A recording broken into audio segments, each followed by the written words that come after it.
बोलिए श्रीमद् भागवत कथा की जय। इस प्रकार सेवा मार्ग में भी प्रथम आवश्यकता श्रद्धा की है। परमार्थ में श्रद्धा आवश्यकता है। आज के शिक्षित लोग यह भी कुतर्क करते हैं कि भगवान आहार तो करते नहीं, फिर भी उन्हें भोग क्यों लगाया जाता है। थाल में तो कुछ काम होता नहीं, पर वे यह नहीं जानते कि ठाकुर जी भोजन नहीं करते हैं, किंतु सतत्व का आहार कर लेते हैं।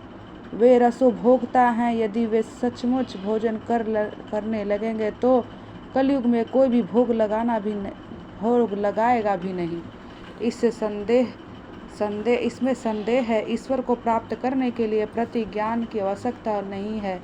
अंत काल में ज्ञान कोई बार विश्वासघात करता है। ज्ञान की आदि भक्ति का साथ है तो ठीक बात है। बीमार तो शरीर होता है, आत्मा नहीं।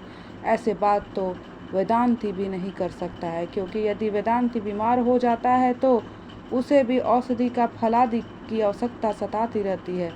वेदांत में भी सिद्धांत निरर्थक नहीं है, परंतु उनका अनुभव भक्ति और प्रेम का अभाव में नहीं हो सकता है। प्रेम की भक्ति की आवश्यकता ज्ञान को भी पड़ती है। ज्ञान का प्रयोग ईश्वर का व्यापकता का अनुभव करने हेतु ईश्वर सर्वत्र है ऐसा मानने के लिए व्यवहार भक्ति बन जाता है। स्वामी रामदास ने दास बोध में कहा है कि जो व्यवहार कुशल नहीं है वह परमात्मा कैसे कर पाएगा, पर जिसका व्यवहार अति शुद्ध है उसका परमार्थ ठीक तरह से काम कर सकता है। जिसका व्यवहार शुद्ध नहीं वह भक्ति किसी प्रकार का जिसका परमार्थ व्यवहार शुद्ध नहीं है वह भक्ति किस प्रकार कर सकेगा। व्यवसाय या धंधा करना कोई पाप नहीं है, किंतु व्यवसाय में धंधे में ईश्वर को भूल जाना पाप है। साधना भक्ति में भी सभी संत भी अपना अपना काम काज करते हैं। सेना नाई हजामत का धंधा करते हैं तो गौरा कुम्हार मिट्टी का बर्तन बनाने का काम करता है। गजेंद्र अनपढ़ पशु ही तो था। उसने ना तो तपचार्य की थी और ना ही अष्टांग योग का साधन, पर उसी भी प्रेम पुकार सुन करके उसकी भक्ति के कारण भगवान उस पर प्रसन्न हुए थे। भक्ति से भगवान मिलते हैं। ईश्वर से प्रेम भाव कर सेवा स्मरण करते रहो। यदि भक्ति ना हो तो ज्ञानी के ज्ञान का तपचार्य की कोई सार्थकता नहीं है। ज्ञान तो चाहे जितना भी, किंतु प्रभु प्रेम ना हो तो ज्ञान का तपचार्य की कोई कीमत नहीं है। सभी साधक और साधना का फल ही है श्री कृष्ण प्रेम। जो साधना प्रभु प्रेम ना जाग सके उसे साधना की कोई कीमत नहीं है। प्रभु मिलन के लिए जो आतुर नहीं है, ऐसे ब्राह्मणों की उपेक्षा प्रभु मिलन के आतुरता क्षुद्र व्यक्तियों भी श्रेष्ठ है।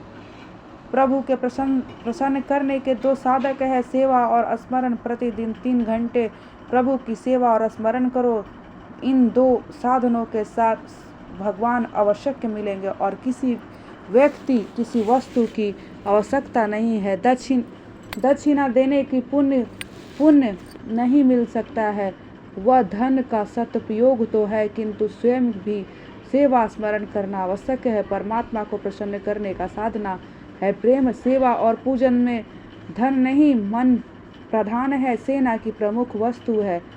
श्री गोसाई जी महाराज को 200 ववाल वैष्णव की वार्ता से पद्मदास की क्या कथा है। वे गरीब थे, लिहाजा भगवान को चने के छिलके भोग में देते थे। ठाकुर जी उसे भी मिष्टांग की तरह अनुभव करते थे।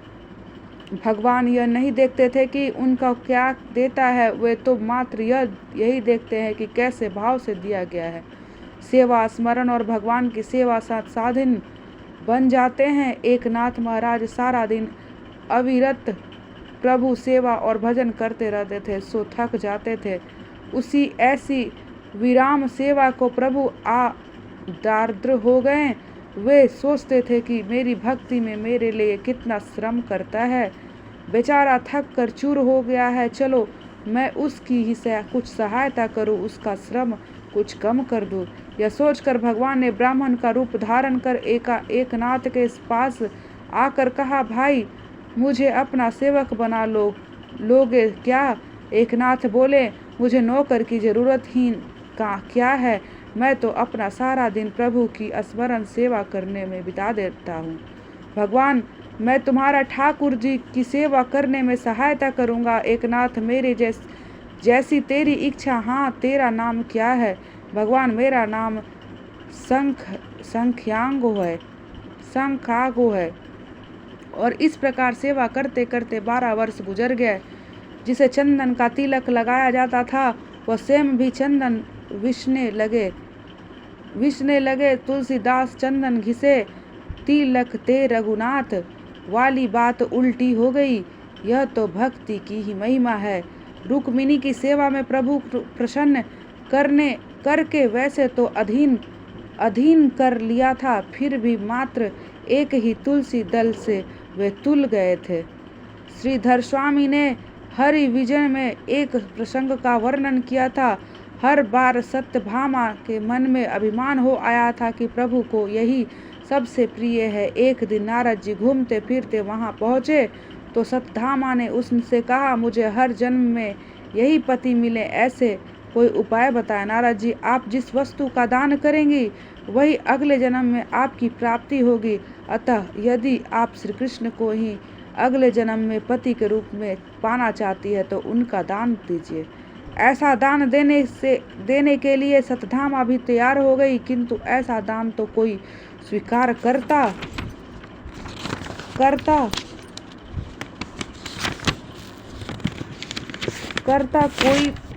कोई भी व्यक्ति उस दान को लेने की इच्छुक नहीं था। अंत में नारद जी को ही स्वीकार करने के लिए समझाया गया, वे राजी हो गए। सत्यभामा ने संकल्प करके श्री कृष्ण का नारद जी को दान कर दिया। श्री कृष्ण ने दान में पा करके नारद जी उन्हें अपने साथ ले जाने लगे। सत्यभामा नारद जी से पूछने लगी, मेरे पति को आप कहाँ लिए जा रहे हैं? नारद जी, आप अभी तो मुझे इनका दान किया है, अतः वे मेरे हो गए हैं। दान में दी गई वस्तु दान लेने वाले की हो जाती है।